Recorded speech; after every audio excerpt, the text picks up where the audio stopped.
तर नमस्कार मित्रांनो, आज आपल्याला कॉल आला होता इंद्रनगरमधून. तर काकांच्या रिक्षामध्ये साप घुसला होता डॅशबोर्डमध्ये.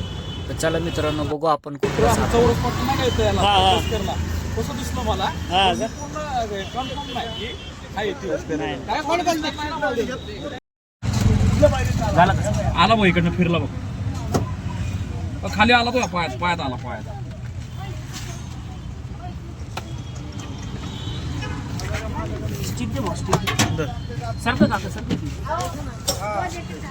यार सर की चेट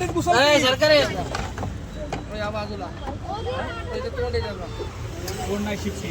तर बघू शकता मित्रांनो, साप कशा पद्धतीने डॅशबोर्डच्या आतमध्ये जाऊन बसला होता.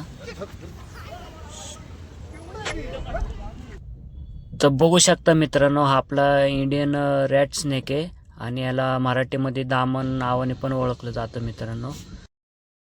तर बघू शकता मित्रांनो, आपण याला पॅक करू आता. तर आता हे काका आले, काका म्हणले द्या मी पॅक करतो. तर आम्ही दिला त्यांच्या हातामध्ये.